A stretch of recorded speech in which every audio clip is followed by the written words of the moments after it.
तो दोस्तों, जैसा कि हमने पिछले पार्ट में देखा कि कैसे आर्थर और उसके साथियों के ऊपर लुटेरे हमला कर देते हैं एंड आर्थर अपनी माँ को बचाते हुए पहाड़ के नीचे गिर जाता है, जहाँ सिल्विया नाम का एक ड्रैगन उसे बचा लेते हैं और उसे ट्रेन करने लगते हैं। लेकिन एक और बदमाश ड्रैगन उन पर हमला कर देता है, जिसकी वजह से सिल्विया टाइम स्टॉप करके आर्थर के लिए एक पोर्टल खोल देते हैं ताकि वो अपनी जान बचा के वहाँ से भाग सके। भले ही सिल्विया की मौत हो जाती है, लेकिन आर्थर किसी तरह बच निकलता है और खुद को एक घने जंगल में पाता है। आर्थर अचानक एक लड़की की चीख सुनता है जो दूर से आ रही होती है और वो तुरंत पेड़ों के बीच से उछलता हुआ उसे ढूंढने निकल पड़ता है। कुछ ही देर में उसे कुछ लुटेरे मिलते हैं जो एक एल्फ लड़की को किडनैप कर रहे होते हैं और बातें कर रहे होते हैं कि अगर वो उसे बेच देता है तो उन्हें काफी पैसा मिलेगा। ये देखकर आर्थर को वो वक्त याद आता है जब उसके अपने ग्रुप पर भी लुटेरों ने हमला किया था और अब वो उसके साथ भी वही करने वाले हैं। उस एल्फ लड़की को किडनैप होते देखकर आर्थर को गुस्सा चढ़ जाता है, लेकिन सिल्विया से किए अपने प्रॉमिस को याद करके वो अपने इमोशंस पर कंट्रोल रखता है। इस बार वो अपने गुस्से में आकर कुछ उल्टा सीधा नहीं करता, बल्कि डिसाइड करता है कि वो लुटेरों का पीछा करेगा क्योंकि वो किसी नजदीकी जगह तक ले जा सकते हैं। शाम के वक्त जब लुटेरे ब्रेक ले रहे होते हैं, वो लड़की को लेकर गंदी बातें करते हैं, जैसे कि उसके साथ थोड़ा मजा लेने के बाद उसे बेच देना चाहिए। और यहीं पर आर्थर की लिमिट क्रॉस हो जाती है। वो माना इकट्ठा करना शुरू करता है ताकि इन चिमकांडी लोगों को सबक सिखा सके। तभी वो नोटिस करता है कि ये लोग जंगल के मॉन्स्टर्स को मैजिक से कंट्रोल कर रहे हैं। आर्थर कुछ पत्थर मॉन्स्टर्स की तरफ फेंकता है, जिससे वो अलर्ट हो जाता है और जोर जोर से चीखने लगते हैं। लुटेरे पैनिक में आ जाता है क्योंकि उन्हें डर होता है कि ये चीखने की आवाज दूसरे मॉन्स्टर्स को अट्रैक्ट कर लेगी। उनमें से एक तुरंत जाता है उन मॉन्स्टर्स को शांत करने के लिए। आर्थर इसी पल का इंतजार कर रहा होता है। वो तुरंत अपने हाथ के चारों तरफ माना का एक ब्लेड बनाता है और चुपके से उस लुटेरे के पीछे जाके उसे काट देता है। वो लुटेरे का चाकू ले लेता है। तभी एक और गुंडा आता है अपने दोस्त को ढूंढने के लिए। आर्थर उसे भी मार देता है बिना किसी आवाज के। लेकिन उसके बाद आर्थर को महसूस होता है कि उसके पास स्टेमिना की कमी हो गई है और अब उसका बॉडी ज्यादा मूव करने की वजह से थक गया है। पर उसके पास आराम करने का टाइम भी नहीं होता क्योंकि तीसरा गुंडा भी आ जाता है अपने दोस्तों को ढूंढने के लिए और आर्थर बिना टाइम वेस्ट के तुरंत उस पर अटैक कर देता है। लेकिन आर्थर सिर्फ उस लुटेरे के पैर को चोट पहुंचा पाता है और वो आदमी तुरंत अपने दोस्त को चिल्लाता है, उसे वार्निंग देता है कि संभाल के रहे क्योंकि उन पर एक पावरफुल बच्चे ने हमला कर दिया है। चौथा लुटेरा काफी एक्साइटेड हो जाता है क्योंकि इतनी छोटी उम्र का मैजिक यूजर मिलना रेयर होता है और उसे बेचकर उसे काफी पैसा मिल सकता है। वो डिसाइड करता है कि आर्थर को चोट नहीं पहुंचनी चाहिए और तलवार नीचे रखकर मैजिक का यूज करने लगता है। फिर वो अपने मैजिक से भरे क्लॉज के साथ आर्थर पर जंप करता है, जिससे नीचे की जमीन भी डिस्ट्रॉय हो जाती है। आर्थर किसी तरह उस अटैक से बच जाता है और लुटेरे को किक करने की कोशिश करता है, लेकिन लुटेरा उससे तेज होता है। आर्थर उस पर अपना चाकू फेंकता है, जिसके एंड में एक रस्सी लगा होता है, लेकिन ये बड़वा लुटेरा उसे तुरंत पकड़ लेता है और आर्थर की तरफ भागता है। वो उस लड़के को इतने जोर से किक करता है कि आर्थर नीचे गिर जाता है, फिर उसे उल्टा लटका देता है। लेकिन आर्थर तुरंत फायर मैजिक का यूज करता है लुटेरे के पैर पर, जिससे वो उसे छोड़ देता है। लुटेरे के रिकवर करने से पहले ही आर्थर फिर से वो चाकू उस पर फेंकता है और इस बार उस रस्सी के साथ उसके गले के पास घुमाता है ताकि वो डॉज न कर सके। चाकू सीधा उसके दिमाग में घुस जाता है। आर्थर उसके बाद फाइनल लुटेरे से भी निपट लेता है और एल्फ लड़की को आजाद कर देता है। वो लड़के उसे उसके पास्ट की एक मोमेंट की याद दिला देते हैं, लेकिन आर्थर तुरंत अपनी याद से बाहर आता है और उसे कहता है कि अब वो घर जा सकते हैं। लेकिन लड़के उसके छोटों को देखकर परेशान हो जाते हैं। आर्थर उसे कहता है कि ये कुछ खास नहीं है और फिर उन बॉडीज को कवर कर देता है ताकि लड़की को वो डरावना हिस्सा ना देखने पड़े। लड़की अभी भी उन बॉडीज के बारे में क्यूरियस होते हैं, तो आर्थर उसे बताता है कि उनका एक्सीडेंट हो गया था और अब वो उसे परेशान नहीं करेंगे। आर्थर को गाड़ी में कुछ सामान मिलता है और लड़की से कहता है कि अब वो घर चली जाए, लेकिन लड़की उसका हाथ पकड़ लेते हैं क्योंकि वो डर रही होती है। वो उससे कहने लगते हैं कि उसे अपने साथ ले जाए और आर्थर को उस पर दया आ जाती है और वो उसे साथ ले जाने के लिए मान जाता है। फिर आर्थर उन मॉन्स्टर्स की तरफ देखता है और डिसाइड करता है कि उन्हें मार देना ही बेहतर होगा क्योंकि उन्हें आजाद करने का आइडिया ठीक नहीं लग रहा। एल्फ लड़की डिसाइड करते हैं कि वो हॉर्न रूल्स को आजाद करेंगे क्योंकि एल्फ हर जीव का सम्मान करते हैं और अगर उसने मॉन्स्टर्स को फ्री नहीं किया तो वो मर जाएंगे। आर्थर उसे वार्न करता है, लेकिन लड़की को पूरा यकीन होता है कि मॉन्स्टर उन पर अटैक नहीं करेंगे। वो उन्हें फ्री कर देते हैं और वाकई में वो मॉन्स्टर शांति से चले जाते हैं। लड़की के नेचर के साथ जो कनेक्शन है ये देखकर आर्थर सही में हैरान रह जाता है।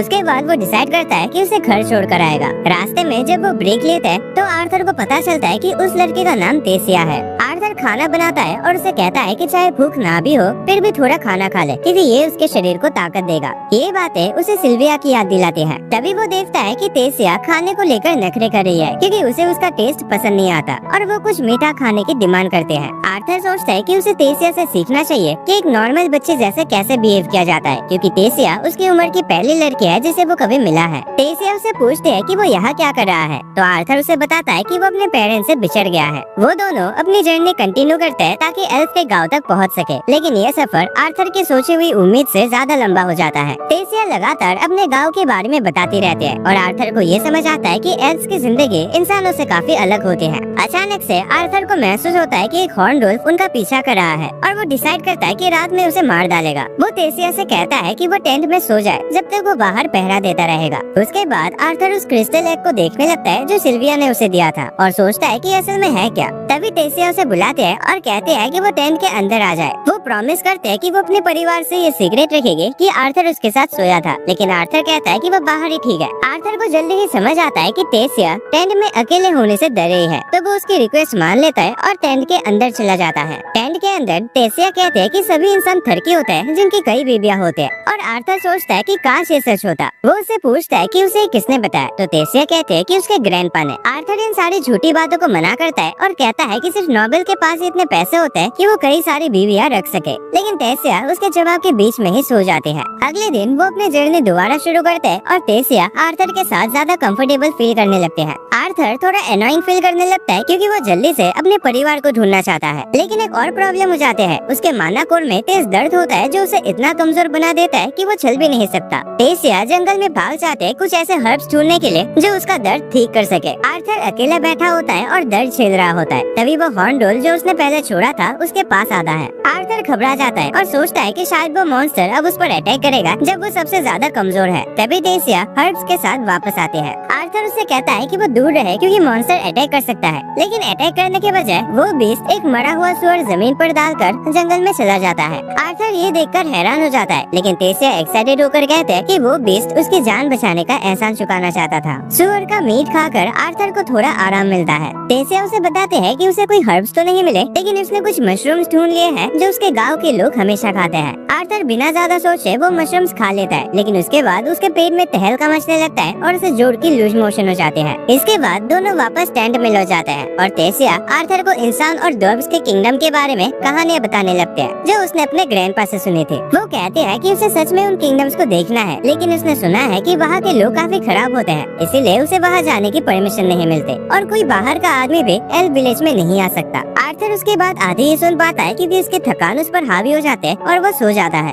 अगले दिन आर्थर का दर्द वापस आता है, लेकिन वो किसी तरह उसे बर्दाश्त करता है क्योंकि एल्फ विलेज अब पास ही होता है। टेसिया आर्थर से कहते हैं कि अब तो वो दोस्त बन चुके हैं, लेकिन आर्थर को समझ नहीं आता कि वो क्या जवाब दे क्योंकि उसका कभी दोस्त था ही नहीं। वो ऑकवर्ड महसूस करता है और उसे अपनी पुरानी जिंदगी का एक दोस्त याद आता है जो उसके सबसे करीब था और कैसे उसने उसे मार दिया था। तभी अचानक टेसिया एक्साइटमेंट में चीखने लगती है क्योंकि उसे एल्फ विलेज का गेट दिख जाता है। आर्थर ये देखकर शॉक्ड होता है, लेकिन टेसिया उसकी तरफ हाथ बढ़ाते हैं और उसके साथ चलने को कहते हैं। आर्थर उसका हाथ पकड़ता है और एल्फ विलेज के अंदर चला जाता है, जहाँ तुरंत कुछ गार्ड्स आ जाते हैं जो एक इंसान का प्रेजेंस महसूस कर लेते हैं। आर्थर को समझ ही नहीं आता कि क्या हो रहा है और गार्ड्स उसे तुरंत गिरफ्तार कर लेते हैं। जब वो टेसिया की आंखों में एक डरावनी एक्सप्रेशन देखता है तो उसके दिमाग में सिर्फ एक ही सवाल घूमता है, अब उसके साथ क्या होगा। जैसे आर्थर देखता है कि टेसिया उसकी बातों के बावजूद चुप रहते हैं, उसे एहसास होता है कि उसने उस पर जल्दी भरोसा कर लिया था, चाहे उसने जंगल में उसे अपना दोस्त ही क्यों न कहा हो। आर्थर सोचता है कि ऐसे वक्त में उन बातों का कोई मतलब नहीं होता। वो घबरा जाता है और सोचता है कि उसे और ज्यादा सावधान रहना चाहिए था। तभी एल्फ सोल्जर्स अपने वेपन्स निकालते हैं ताकि उसे मार सके, पर टेसिया तुरंत रिएक्ट करते हैं जैसे उसे सिचुएशन का एहसास होता है और गार्ड्स को रुकने के लिए कहते हैं। गार्ड कहते हैं कि आर्थर एक खतरनाक इंसान है और उसे मारना जरूरी है ताकि वो किसी को नुकसान न पहुंचाए। टेसिया उन्हें बताते हैं कि आर्थर उसका दोस्त है जिसने उसकी जान बचाई थी, लेकिन गार्ड उसकी बात पर भरोसा नहीं करता। उसके बजाय वो आर्थर पर टेसिया को ब्रेन वॉश करने का इल्जाम लगाता है। तभी एक आवाज सुनाई देती है, ओए तुम दोनों पीछे हटो, आजाद करो उसे। अचानक उनके सामने एक पोर्टल खुलता है और एक बूढ़ा एल्फ उसमें से बाहर आता है जो सोल्जर्स को कहता है कि लड़की को तुरंत छोड़ दो। जब टेसिया आर्थर के पास आते हैं और चेक करते हैं कि वो ठीक है या नहीं, वो सोल्जर्स पर भड़क जाते हैं कि उन्होंने उसे धमकाया, लेकिन वो बूढ़ा एल्फ जो असल में उसका दादाजी है कहता है कि इसमें उनकी भी कोई गलती नहीं क्योंकि एक इंसान उनके किंगडम में गायब हुई प्रिंसेस के साथ आया था। फिर वो एल्फ अपना इंट्रोडक्शन वीरियन के रूप में देता है जो कि पहले इस एल्फ किंगडम का राजा था और आर्थर का शुक्रिया अदा करता है कि उसने उसकी पोती और उनके किंगडम की राजकुमारी की जान बचाई। ये सुनकर आर्थर भी हिल जाता है क्योंकि उसके लिए भी ये मानना मुश्किल होता है कि ये बेवकूफ लड़की एक्चुअली में एक प्रिंसेस है। लेकिन टेसिया एक स्माइल के साथ उसकी तरफ देखते हैं। वीरियन उससे पूछता है कि क्या उसने अपने दोस्त को अपने रॉयल आइडेंटिटी के बारे में नहीं बताया था, और जब टेसिया कहते हैं कि हाँ उसने बताया था तो आर्थर श्योर हो जाता है कि उसने झूठ बोला है। तभी इसके माँ बाप वहाँ पहुँच जाते हैं और टेसिया उनके गले लग जाते हैं। उसका फादर आर्थर की तरफ देखता है और किसी बदतमीज की तरह सोल्जर्स को कहता है कि उसे तुरंत मार दिया जाए, लेकिन वीरियन समझाता है कि आर्थर ने एक इंसान होने के बावजूद तेसिया की जान बचाई और उसे सुरक्षित घर ले आया। तेसिया भी आर्थर के लिए बोल पड़ते हैं और अपने पापा को मजबूर करते हैं कि वो आर्थर को उनके महल ले जाने दे। वीरियन आर्थर से कहता है कि उन्हें बाद में उससे बात करनी है और आर्थर उस बूढ़े एल्फ से एक अजीब सी शक्ति महसूस करता है। उसके बाद तेसिया आर्थर का हाथ पकड़ लेते हैं और उसे शहर में भागती हुई ले जाते हैं। आर्थर एल्फों का शहर देखकर हैरान रह जाता है, लेकिन बाकी सारे एल्फ्स उसे गुस्से और नफरत भरी नजरों से देखते हैं क्योंकि उनका इंसानों के साथ एक दर्दनाक पास्ट रहा है। आर्थर को उनकी नफरत से ज्यादा दिक्कत नहीं होती, लेकिन उसे तेसिया के ठंडे और अजीब एक्सप्रेशन ने चिंता में डाल दिया है जो उसने तब दिया था जब उसने मदद मांगी थी। वो अपने सीने में हो रहे दर्द को लेकर भी परेशान है और सोचता है कि अब उसे ज्यादा सतर्क रहना पड़ेगा। थोड़ी देर बाद वो दोनों कैसल पहुंच जाते हैं और तेसिया सभी मेट्स को ऑर्डर दे देते हैं कि वो आर्थर की अच्छी सेवा करे। वो उसके रहने के लिए सब कुछ प्लानिंग करना शुरू करते हैं, लेकिन आर्थर महसूस करता है कि उससे पहले उसके माँ बाप को उनके जर्नी के बारे में सब कुछ बताना चाहिए। उनके माँ बाप उसे बात करने की इजाजत देते हैं, लेकिन तेसिया पहले उसे टेबल पर बिठा देते हैं और चाय स्नैक्स का भी ऑर्डर देते हैं। आर्थर सोचता है कि क्या ये सही है कि एक इंसान को इतना रेस्पेक्ट दिया जा रहा है, और तब तेसिया के फादर एल्डुइन अपना इंट्रोडक्शन देते हैं और उसकी माँ मैरियल भी।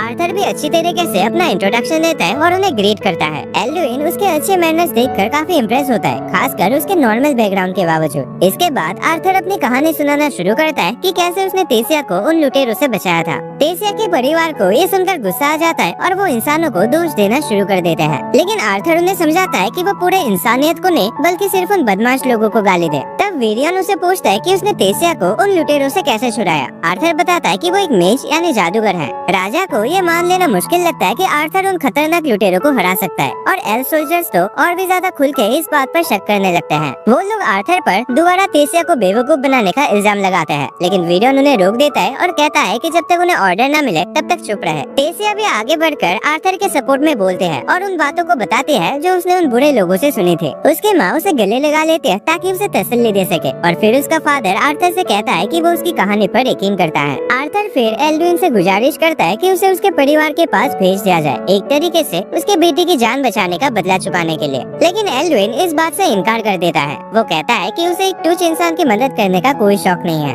लेकिन आर्थर जवाब देता है कि अगर वो ऐसा सोचता है तो वो खुद भी एक तुच्छ जैसा ही बिहेव कर रहा है। एल्डुइन ये सुनकर थोड़ा कंफ्यूज हो जाता है, लेकिन फिर भी वो आर्थर की मदद करने से मना कर देता है। तभी तेसिया उसे कंटिन्यूअसली घूरने लगते हैं इमोशनल ब्लैकमेल करने के लिए। एल्डुइन तुरंत हार मान जाता है और कहता है कि आमतौर पर ह्यूमन किंगडम का गेट सिर्फ हर 7 साल में एक बार खुलता है, लेकिन वो आर्थर को इतने सालों तक यहाँ नहीं रख सकते, इसीलिए वो कुछ सोल्जर भेजेगा जो उसे घर तक छोड़ाएंगे। आर्थर ये सुनकर खुश हो जाता है, लेकिन तभी उसके सीने का दर्द पहले से और भी ज्यादा तेज हो जाता है। वो मुश्किल से दर्द को पूरे दिन झेलता है और रात में फ्रेश हवा लेने के लिए अपने कमरे की बैल्कनी पर चला जाता है। वो देखता है कि तेसिया अपने माँ बाप के साथ एक कमरे में खुशी से खेल रहे हैं, और ये देखकर उसे अपने माँ बाप की याद आ जाती है। आर्थर सोचता है कि क्या वो ठीक होंगे, हालांकि उसे यकीन है कि वो लुटेरे के अटैक से बच गए होंगे, लेकिन फिर भी वो उन्हें बहुत याद करता है। वो सोचता है कि क्या उसके माँ बाप उसे दोबारा देखकर ऐसे खुश होंगे जैसे तेसिया के माँ बाप उसे देखकर हुए हैं। जितना ज्यादा वो उनके बारे में सोचने लगता है, वो उतना ही ज्यादा उदास हो जाता है, और तभी तेसिया उसे देख लेते हैं। तेसिया तुरंत उसके पास भाग कर आते हैं और अपने परिवार की तरफ से उसे माफी मांगते हैं कि सब उसके साथ बदतमीजी से पेश आए। आर्थर कहता है कि सब ठीक है, ये उतनी बड़ी बात भी नहीं है, और फिर तेसिया को चिढ़ाता है कि वो अपने परिवार के पास जाए और एक बच्चे की तरह खेले। तेसिया इस बात पर थोड़ा बुरा मान जाते हैं और कहते हैं कि जब वो अपने पेरेंट्स के पास लौटेगा तब वो भी उसे वैसे ही प्यार करेंगे। ये सुनकर आर्थर और ज्यादा परेशान हो जाता है। वो तेसिया से तसल्ली चाहता है और पूछता है कि क्या उसका माँ बाप वाकई उसे देखकर खुश होंगे, चाहे कुछ भी हो गया हो। तेसिया अचानक उसका चेहरा पकड़ लेते हैं और कहते हैं कि ये तो ऑब्वियस है ना, क्योंकि वो भी उनके साथ नहीं है, इसीलिए वो भी उसे मिस कर रहे होंगे। वो कहते हैं कि जब तक वो जा रहा होगा तब तक तो वो भी उसे मिस करेगी, और ये सुनकर आर्थर कुछ बोल नहीं पाता। तभी कुछ चमकदार फूलों की पंखुड़ियाँ जो फायरफ्लाई जैसे लगते हैं हवा में तैरने लगते हैं, और दोनों उनकी खूबसूरती में खो जाते हैं। अचानक आर्थर को तेसिया के ठंडे चेहरे का एक्सप्रेशन याद आता है जो उसने पहले देखा था, और सोचता है कि शायद उस वक्त तेसिया के साथ कुछ गलत था, या फिर उसका वहम भी हो सकता है। वो डिसाइड करता है कि वो उस बारे में सोचना बंद करे और इस मोमेंट का मजा ले। तभी उसे महसूस होता है कि तेसिया पर एक अटैक होने वाला है। वो तुरंत उस अटैक को ब्लॉक करता है और अटैकर की तरफ दौड़ता है, लेकिन पता चलता है कि वो वीरियन है। आर्थर गुस्से में चिल्लाता है कि क्या वो अपने पोती को मारना चाहता था, लेकिन वीरियन कहता है कि क्या वो वाकई किसी को फूलों से मार सकता है। आर्थर अपने हाथों को देखता है और उनमें कुछ चमकदार पंखुड़ियां होते हैं। विरियन उसकी तारीफ करता है कि उसने अटैक को ब्लॉक किया और तुरंत रिएक्ट किया। अब उसे पूरी तरह यकीन हो जाता है कि आर्थर ने वाकई उन लुटेरों से फाइट की थी। लेकिन टेसिया गुस्सा हो जाती है क्योंकि उसे लगता है कि उसका ग्रैंडपा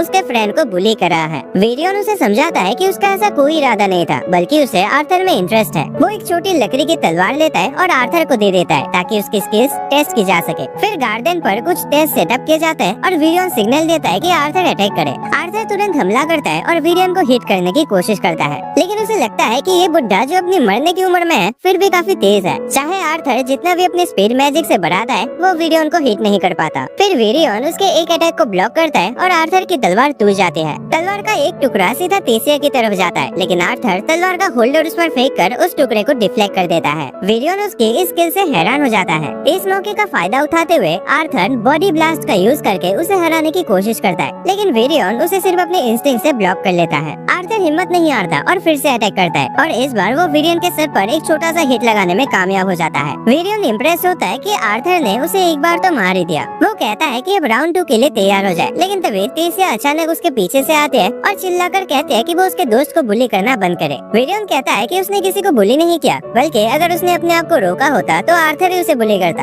आर्थर सोचता है कि बुरा आदमी जो कह रहा है उस पर उसे पूरा भरोसा नहीं है, लेकिन फिर भी वो अच्छे से उसका शुक्रिया अदा करता है कि उसने उसे ओवर एस्टिमेट किया। विरियन कहता है कि वो उसे ओवर एस्टिमेट नहीं कर रहा और अगर आर्थर वाकई शुक्रगुजार है तो उसे उसका स्टूडेंट बन जाना चाहिए। आर्थर इस अचानक आए ऑफर से हैरान हो जाता है और कहता है कि वो यहाँ रुक नहीं सकता क्योंकि उसके पेरेंट्स उसके लिए चिंता कर रहे होंगे। बुरा एल्फ जवाब देता है कि एक तरीका है जिससे उसके पेरेंट्स को ये बताया जा सकता है कि वो यहाँ सेफ है, लेकिन आर्थर उस बारे में कुछ बात कर पाए उससे पहले ही उसके सीने का दर्द वापस आ जाता है और इस बार इतना तेज होता है कि वो घुटनों पर आ जाता है। विरियन ने पहले भी इस बात को नोटिस किया था और अब उसे पूरा यकीन हो जाता है कि आर्थर ने किसी बीस्ट का विल अपने अंदर समा लिया है। वो कहता है कि अगर आर्थर उसका स्टूडेंट नहीं बना तो वो अपनी जान गवा देगा इससे पहले कि वो अपने पेरेंट्स से मिल पाए। उसी रात जब आर्थर सो रहा होता है, अचानक उसके सीने में वही तेज दर्द महसूस होता है। वो दर्द को झेलने की कोशिश करता है, लेकिन दर्द बढ़ता ही जाता है जब तक कि वो उसके शरीर के बाहर आकर उसके सामने एक मॉन्स्टर का रूप ले लेता है। आर्थर आंखें खोलता है और देखता है कि एक अंधेरा सा चीज उसके ऊपर झुककर डरावने तरीके से खड़ा है और आर्थर उस अंधेरी शक्ल से डर जाता है, लेकिन अंदर ही अंदर वो उसे एक थेरेपिस्ट की तरह एनालाइज करना शुरू करता है।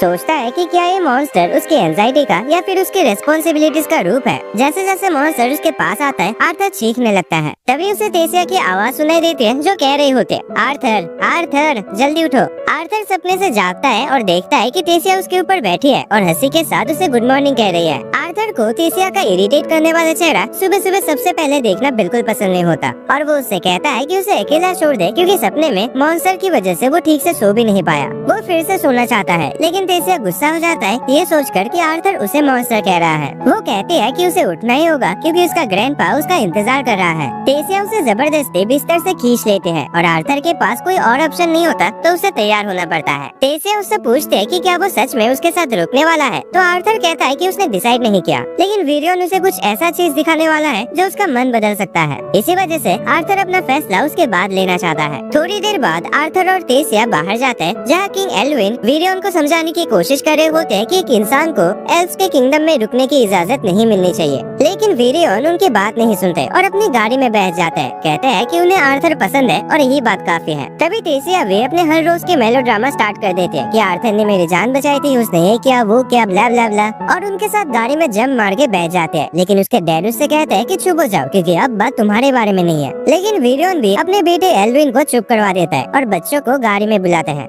बाप तो बाप ही होता है। फिर वो सब विरियन के पुराने दोस्त से मिलने निकल जाते हैं। रास्ते में विरियन और तेसिया मेडिटेशन करने लगते हैं गाड़ी के अंदर, लेकिन आर्थर बोर हो जाता है और विरियन से पूछता है कि ये जर्नी कितनी लंबी होगी। तभी तेसिया उसके कंधे पर गिर जाते हैं क्योंकि वो मेडिटेट नहीं कर रही होती बल्कि सो गई होती है। विरियन कहते हैं कि तेसिया आज सुबह जल्दी उठ गई थी क्योंकि वो इस ट्रिप में जरूर आना चाहती थी। वो कहता है कि क्योंकि तेसिया रॉयल कैपिटल की एकलौती सक्सेसर है, उसकी जिंदगी में कभी भी असली दोस्त नहीं रहे। उसे लोगों पर आसानी से भरोसा नहीं होता और वो अपने इमोशंस ज्यादातर लोगों से छुपा लेते हैं, लेकिन आर्थर के साथ वो बिल्कुल आराम से रहते हैं। विरियन आर्थर का इस बात के लिए शुक्रिया अदा करता है क्योंकि जब तेसिया उसके साथ होती है तो बिना किसी झिझक के मुस्कुराते हैं। आर्थर आर्थर इम्प्रेस होता है कि वीरियन इतने हम्बल है कि एक बच्चे का भी शुक्रिया कर सकता है। ये देखकर उसे यकीन होता है कि वो इस बुढ़े एल्फ पर भरोसा कर सकता है। थोड़ी देर बाद उनकी गाड़ी एक ऐसे घर के सामने रुकती है जो समाज से अलग बिल्कुल अकेला होता है। आर्थर को जानना होता है कि कौन ऐसा महान आदमी है जिसके लिए एक पुराना राजा भी उसके घर तक ट्रेवल करके आया है। अचानक वीरन घर के दरवाजे तक जाता है और उसे लात मारकर चिल्लाता है अपने दोस्त को बाहर बुलाने के लिए। फिर वो दरवाजे के पास जाकर देखता है कि कोई आ रहा है या नहीं। तभी उसका दोस्त दरवाजा खोलता है बिल्कुल उसके मुंह के सामने और कहता है कि चिल्लाना बंद कर। वीरन उसका इंट्रोडक्शन करवाता है और कहता है कि वो रेनिया है, उसकी पुरानी दोस्त और एक ऐसे सोर्सरर जिसके पास अनोखी ताकतें हैं। वो कहता है कि रेनिया आर्थर की मदद कर सकती है अपने पावर से। रेनिया सबको अंदर आने को कहते हैं ताकि अपना काम तुरंत शुरू किया जा सके। रेनिया का घर किताबों से भरा होता है और आर्थर सोचता है कि एक ऐसी पढ़ाकू लड़की उनकी कैसे मदद कर सकता है। वो कहता है कि ग्रैंडपा वीरियन ने बताया था कि रेनिया के पास एक ऐसा स्पेल है जो उसे अपने माँ बाप से बात करवा सकता है। रेनिया हंस पड़ती है और वीरियन से कहती है कि वो इस बच्चे के साथ कुछ ज्यादा ही सॉफ्ट हो रहा है। फिर रेनिया आर्थर को बताते हैं कि वो एक डिवाइनर है, इसका मतलब वो पास्ट और फ्यूचर दोनों देख सकते हैं। रेनिया अपनी पावर्स एक्टिवेट करते हैं और देखते हैं कि आर्थर इतना स्पेशल है कि वो उसका असली पास्ट तक नहीं देख सकते। लेकिन उसे ये पता चल जाता है कि आर्थर यहाँ कोई भविष्यवाणी जानने नहीं आया बल्कि अपने माँ बाप से मिलना चाहता है और उन्हें बताना चाहता है कि वो ठीक है। आर्थर इस बात को हाँ कहता है और तब रेनिया उसे कहते हैं कि वो अपने माँ बाप की तस्वीर को मन में बिल्कुल साफ साफ बनाए और पानी से भरे इस बर्तन के ऊपर झुक जाए। आर्थर अपने छोटे से ब्रेन पर पूरा जोर लगा देता है अपने माँ बाप की तस्वीर को अपने सामने बनाने में। इसी दौरान उसके पेरेंट्स अपने नए शहर वाले घर में लंच कर रहे होते हैं। एलिस स्ट्यू बनाकर रेनॉल्ड को सर्व करते हैं और कहते हैं कि आर्थर को भी ये स्ट्यू बहुत पसंद था। अचानक वो उदास और नॉस्टैल्जिया महसूस करते हैं क्योंकि आज आर्थर का बर्थडे है और वो उनके साथ नहीं है। उसे याद आता है कि जब आर्थर ने उस पहाड़ से जंप किया था तो वो कितने ज्यादा टूट गए थे। रेनॉल्ड को भी याद आता है कि उसने उस दिन इतना ज्यादा पी लिया था कि वो होश में नहीं था क्योंकि उसे लगता था कि ये सब उसकी गलती थी। शुक्र है कि उनके दोस्तों ने उस वक्त उनकी मदद की और उन्हें संभाल लिया। जब वो शहर पहुँचे तो उनकी पार्टी मेंबर्स ने उनसे अलविदा लिया।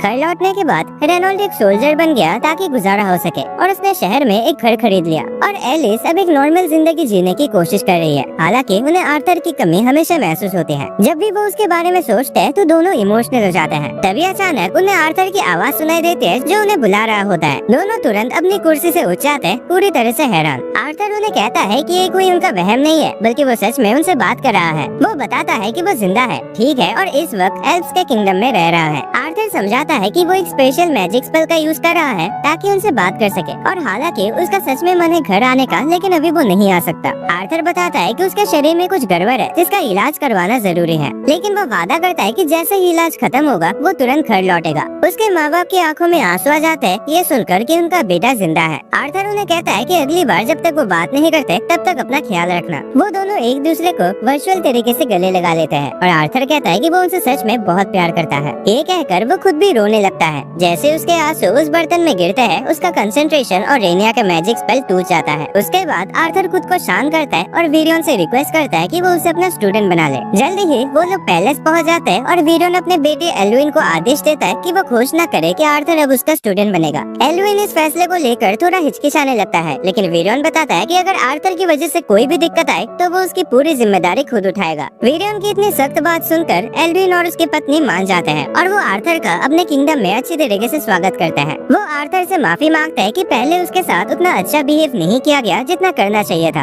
आर्थर को समझ आ जाता है कि एल्व्स के किंग अभी भी अपने फादर वीरियन के सामने कुछ भी नहीं बोल पाते क्योंकि बाप तो बाप ही होता है और ये बात जानकर उसे अच्छा लगता है। वो एल्विन का हाथ मिलाकर उसका इनविटेशन एक्सेप्ट करता है। तभी तेसिया बीच में टपक पड़ते हैं और अपने पापा से कहते हैं कि अगर वो सच में आर्थर को एक मेहमान के रूप में एक्सेप्ट करते हैं तो उसे बाहर उसके साथ खेलने की इजाजत भी देनी चाहिए क्योंकि वो उसे शहर दिखाना चाहते हैं। एल्विन उसकी बात को मना नहीं कर पाता और कुछ ही देर में तेसिया आर्थर को मार्केट के रास्ते घुमाते हुए वहाँ मिलने वाले अलग अलग फूड आइटम्स के बारे में बताने लगते हैं। तभी आर्थर गलती से एक ब्लॉन्ड एल्फ लड़के से टकरा जाता है और तुरंत माफी मांगता है, लेकिन वो भरवा लड़का उसे गंदा कहकर बोलता है कि अब उस पर इंसानों के जर्म्स लग गए हैं। वो आर्थर के सामने बिना किसी वजह के इमोशनल ड्रामा करता है और कहता है कि चाहे वीरियन ने उसे एक्सेप्ट ही कर लिया हो लेकिन वो हमेशा एक कमजोरी रहेगा। आर्थर को समझ नहीं आता कि इस बंदे का प्रॉब्लम क्या है और थोड़ी देर बाद और बच्चे भी उसे कहने लगते हैं कि वो ह्यूमन किंगडम वापस चला जाए। टेसिया उसे कहते हैं कि इन जोकरों की बातों पर ध्यान मत दो, लेकिन आर्थर थोड़ा मजाक करने के मूड में होता है। वो ब्लॉन्ड लड़का जिसका नाम फे होता है उसे बदला लेने का एक मौका देता है जब वो अपना नोबल स्टेटस दिखाता है और टेसिया से कहता है कि वो उसके साथ चले, एक इंसान के साथ नहीं। जब टेसिया उसकी बात को तुरंत मना कर देते हैं तो आर्थर तुरंत एक्टिंग करता है जैसे उसे पता है कि उसका नाम फे है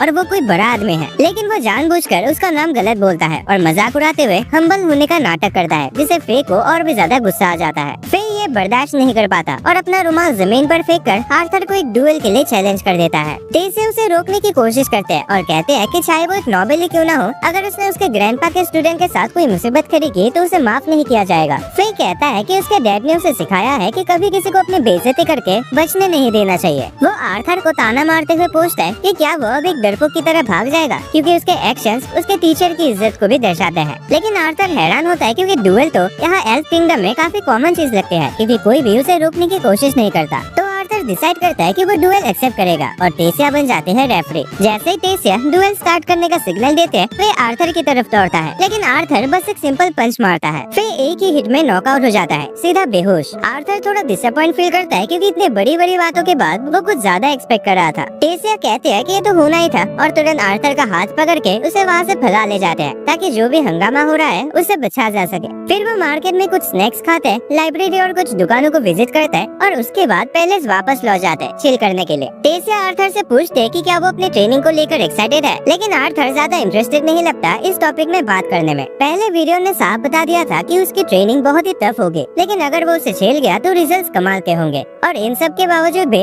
आर्थर ने ट्रेनिंग लेने का फैसला किया था और अब उसे थोड़ी सी एक्साइटमेंट महसूस होती है, जो वो टेसिया को दिखाता है। कहता है कि वो ट्रेनिंग के लिए सुपर एक्साइटेड है और अपने फ्यूचर को अपने हाथों में लेने के लिए मेहनत करेगा। टेसिया कहते हैं कि वो भी मेहनत करेगी, मगर आर्थर उसे पूछता है कि वो क्यों मेहनत करना चाहते हैं। टेसिया जवाब देते हैं कि ऐसा कोई खास रीजन तो नहीं है, बस आर्थर से कम्पीट करने के लिए। अगले दिन आर्थर की ट्रेनिंग वीरोन के अंदर शुरू हो जाते हैं और 3 साल पलक झपकते ही गुजर जाते हैं। टेसिया और आर्थर का रिलेशनशिप वैसे का वैसा ही रहता है और टेसिया अब भी उसे हर सुबह उठाने आती है, लेकिन अब वो उसके पैरों पर माना का यूज करते हैं, जिससे आर्थर को जबरदस्त पेन होता है और चीखता हुआ उठता है और उसे गाली देने लगता है। तो दोस्तों, आज का ये वीडियो यहीं पर खत्म हो जाता है और आगे ये कहानी एकदम बवाल मचाने वाली है, तो चैनल को सब्सक्राइब जरूर से करके रखना, ताकि तुम इसका एक भी पार्ट मिस ना करो। और साथ ही पसंद आए तो लाइक करना, और अगर तुम्हें मैजिकल या फिर इसेकाई टाइप के एनिमेस पसंद है, देन स्क्रीन पे शो हो रहे उन वीडियोस पे क्लिक करो। एंड मैं तुम्हें मिलता हूँ एक और नए वीडियो में।